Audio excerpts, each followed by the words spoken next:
Good morning everyone, welcome to today's worked exam answer video, where today I'm having a look at an OCR A NMR question, and this particular question comes from one of the paper 3s, the unified chemistry papers.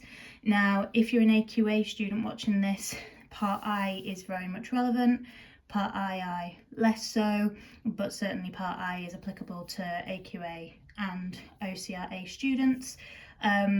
I picked this question because I think splitting patterns and understanding what we can learn from compounds about the NMR spectrum and vice versa can be quite tricky. And then for the second part, there is a bit on the datasheet that I'll show you that basically gives you the answer for this question, which is obviously very helpful. So we have an organic compound and it says that the protons are in 4 environments labelled 1 to 4. Now I, as you will know if you've watched my videos, very much like using colour. So I'm going to highlight the different proton environments in different colours. Now the reason why these protons are in different environments in the first place is because they are bonded to carbon atoms, which are then themselves bonded to different combinations of atoms. So I guess there might be some people thinking that these hydrogens in the pink and green environment might be the same, but because the hydrogens in the green, their carbon is bonded to a C double bond O and then another C double bond O, whereas the hydrogens in the pink environment, their carbon's bonded to a C double bond O, but then something completely different, they're not in the same environment. It has to be absolutely identical in terms of not only this carbon's bonds, but then how everything progresses outwards as well.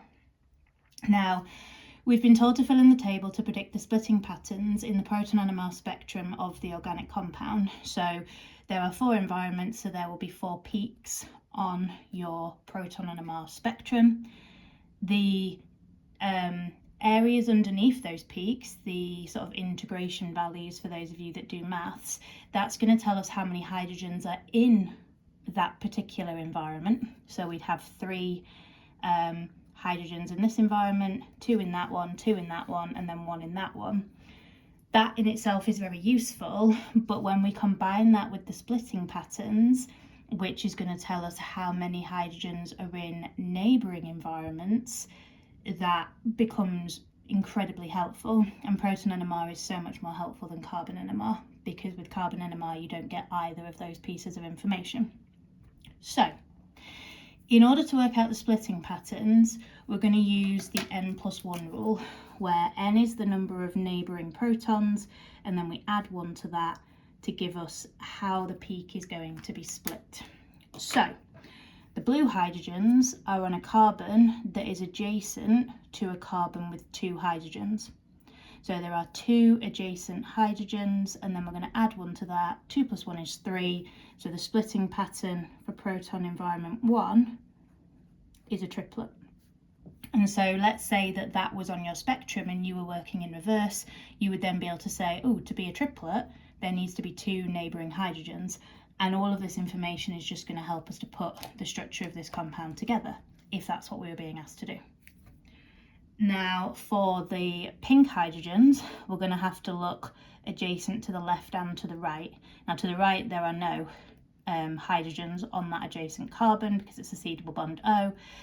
But if we look to the left, we have the 3 hydrogens in the blue environment. So there are 3 neighbouring hydrogens. 3 plus 1 is 4. So that will show up as a quartet. And then we're going to repeat for the green hydrogens on this carbon. This side, ooh, no hydrogens. This side, ooh, no hydrogens. And then the reason for the n+1 rule is because we can't have, if there are hydrogens there, we have to have a peak on the spectrum, but if there are no neighbouring hydrogens, we can't then have sort of like no splitting. Doesn't make any sense. So 0 plus 1 is 1, and then that will give us our singlet peak, which I guess is the most basic looking one. And then, although that is an absolute complete lie, I don't know why I've just done that, and I'm really sorry. I was not looking at that properly, and I guess that's partly what they're hoping you might do. So let's rewind. If we go back to the green hydrogens and we look on this carbon, there are no hydrogens, and then I immediately went, oh, C double bond O, no hydrogens, but there's this one. My bad. So N is 1, and 1 plus 1 is 2, so that would actually be a doublet.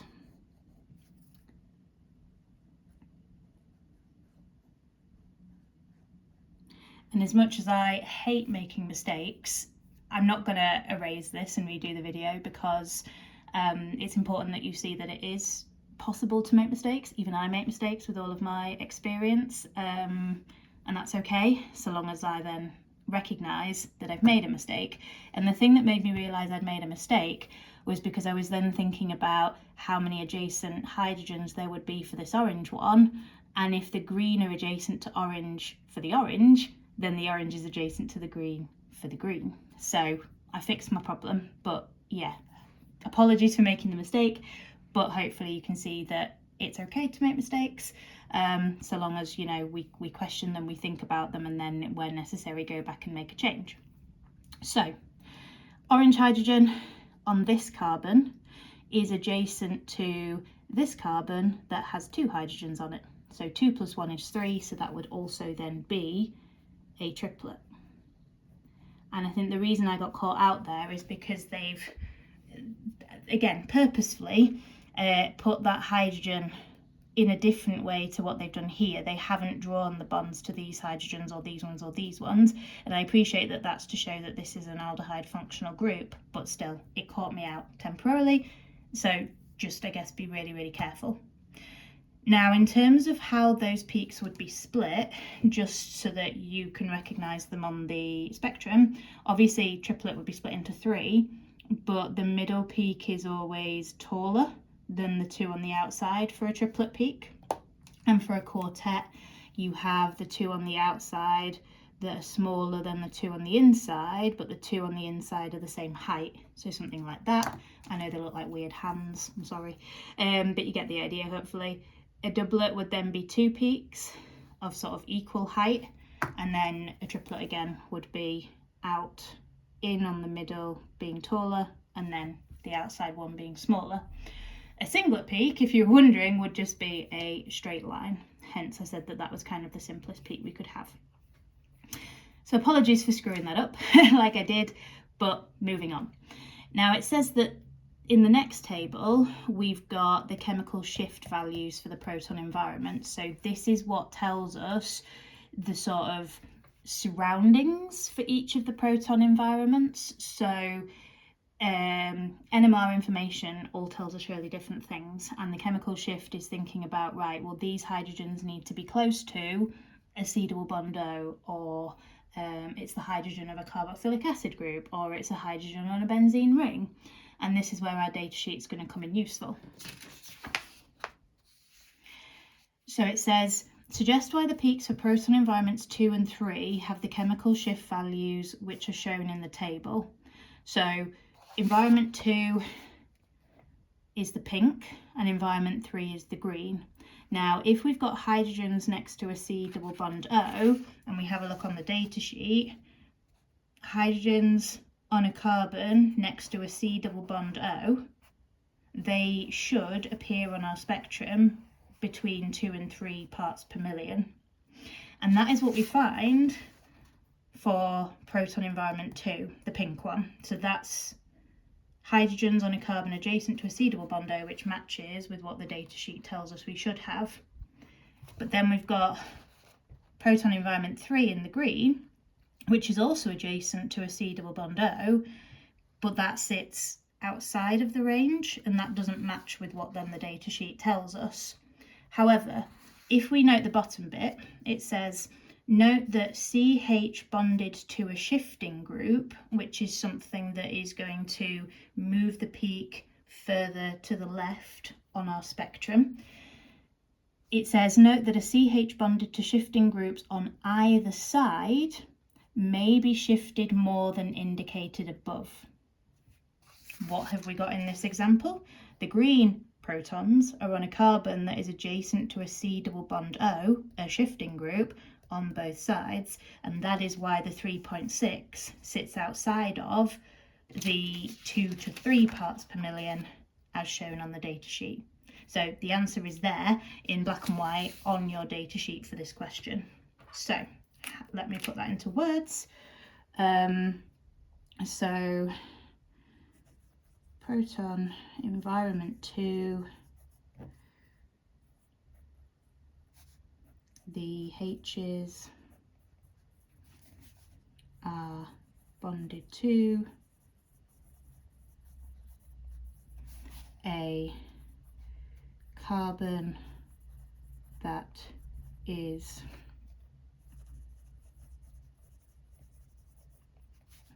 adjacent to a C double bond O,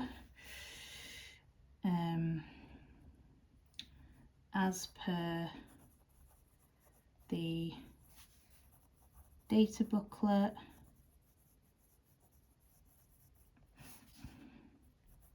this peak appears between 2 and 3 parts per million at chemical shift equals 2.5 parts per million.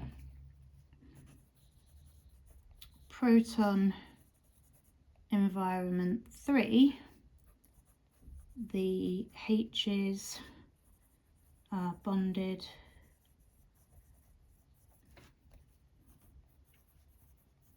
to a carbon that is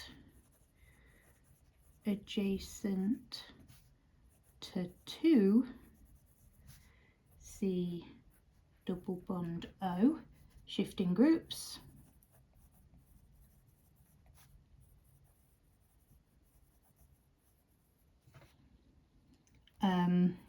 which together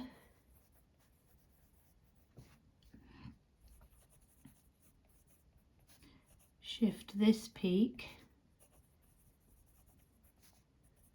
more, hence the chemical shift equals 3.6 parts per million. So that one, if you use the data sheet, should have been a bit more straightforward, but the chemical shift values enable to identify the type of environment that we find the hydrogens in, and we can see that different hydrogen environments will shift the peaks to varying degrees. Obviously this one not massively helpful because it covers such a massive range, but certainly for this question we had a small range where we would expect to find the hydrogens adjacent to a C double bond O. Because we have these hydrogens adjacent to 2, it shifts outside of that range. Hopefully, despite my mistake earlier, that has been useful. Any queries, please don't hesitate to let me know. If you would like more NMR questions, again, please don't hesitate to ask. I hope you have a wonderful day, guys, and thank you so much for watching. Take care.